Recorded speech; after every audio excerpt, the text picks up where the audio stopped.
Today, we are once again talking about a grizzled war veteran, instead of this time being the honorable and powerful Sargus Rook, conqueror of Saturn and Mars, universally feared as the most successful general in the Grineer military, and quite frankly, the most successful military mind in the current Origin system.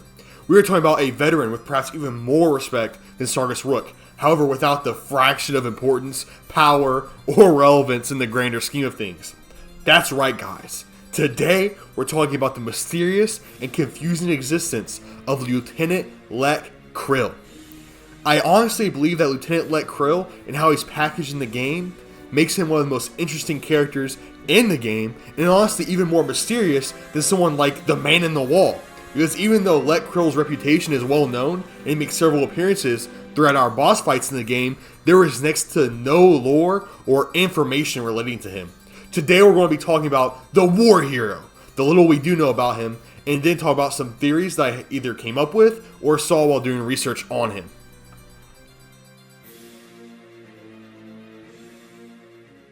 For someone so decorated in the Grineer army, we know shockingly little about the accomplishments of Lieutenant Lek Krill. We don't know things like how he became revered, what battles he fought in, why is he only a lieutenant, and most importantly, what is the length of his penis?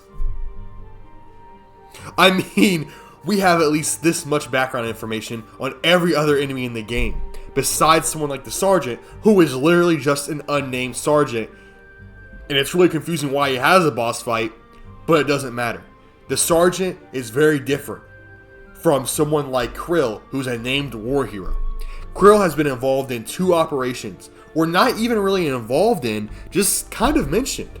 The first is Rathum, the connection being that the Executioner Goth apparently killed one of Krill's allies, which led to him losing his spot in the Night Watch Corps and having to become an Executioner under the beautiful Kella Thane. Yes, I said beautiful. And based on some of the comments on that Kayla video I did, you guys can't say anything. Yes, I'm looking at you, Sleepy Cloud. And if you guys want a chance to have your disturbing comments mentioned in the next video, like, subscribe, and then comment. Besides for his connection to Executioner Goth, the only other story event that Lieutenant Lek Krill is involved in is Operation Arid Fear.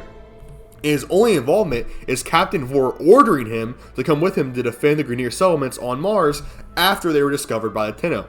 I mean, he wasn't in charge of the settlements, and he wasn't in charge of the mission. Captain Vor just kind of bitched him and was like, Lieutenant Lek Krill, come here with me, let's defend this stuff.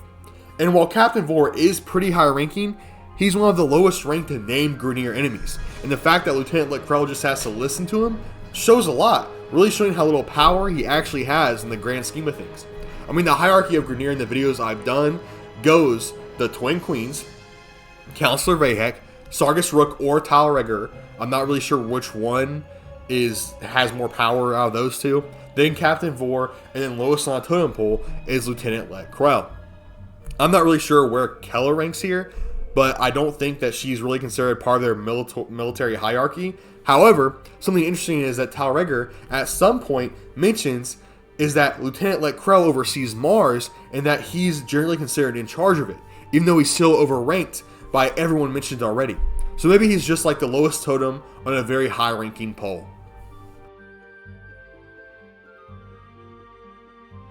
Lieutenant Lek Krill looks like an absolute badass, and honestly, somewhat reminds me of the Space Marine from Warhammer. I mean, they don't look that similar, so shut the hell up. I know you're already typing it. Like, they don't look alike. Shut the fuck up. But they kind of give the same vibes, okay? Super overly armored, and kind of just smash everything in their path. Anyway, notice that I said overly armored, and not like mechanical appendages like I normally do. That is due to the full suits of Lieutenant Lek Krill's armor being found in other places in the game, such as in the Grineer Kuba Fortress. These armor pieces have no Grineer inside them and seem to either be for decoration or just waiting for another Grineer to fill them. I mean, I know that Lieutenant Lek Krill isn't really the scariest boss to fight, but imagine a whole squadron of Grineer rushing you, all in his iconic armor with their warhammers ready to smash your head in. Now that would be pretty damn intimidating.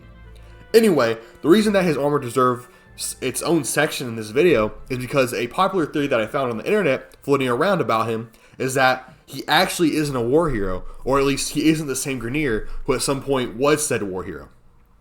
Since no one knows what he actually looks like or really sounds like because how the armor affects his voice, it would be incredibly easy just to switch him out constantly or even have multiple Krills in different spots to increase morale.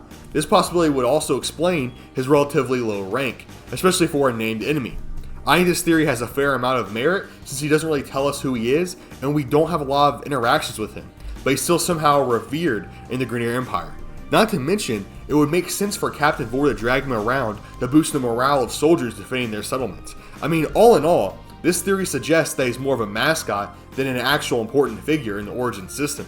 Think of Brutus the Buckeye for Ohio State. I'm an Ohio State fan. I don't know why our mascot is a nut though. Fuck Michigan. Unless you're watching from Michigan, then please like and subscribe. my grandma was actually from Michigan, so we've always been like kind of fans of both teams in all honesty. Anyway, you now know more lore about me than the entirety of Warframe knows for Lieutenant Let Krill, which is kind of pathetic and depressing. Moving on.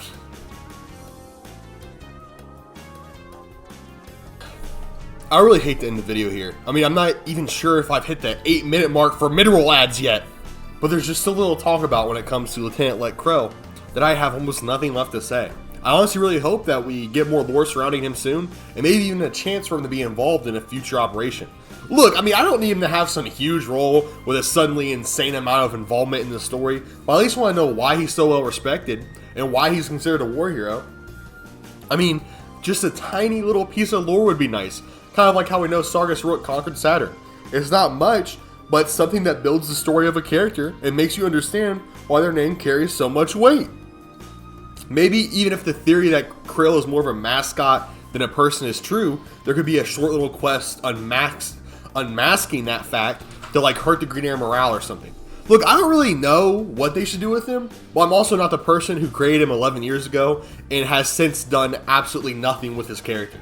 I mean, his design is so cool, and yet it's wasted on someone who's essentially completely irrelevant up to this point in the game. All in all, I hope you guys see why I call Lieutenant Let Krill the most mysterious character in Warframe. All we know about him that he's supposedly some sort of war hero. We don't know how he earned that title though, and we don't know what he looks like outside his armor. We don't know how much power he actually holds when it comes to rank, and we don't even know how much meat he's packing, which might be the worst unanswered question of them all. Anyway, I have a poll up for my next major video, asking if you guys want me to make a video on Hunhow, Alad V, Nef Anyo, the Jordis Golem, or whatever. So please go vote on that so I know what you guys want.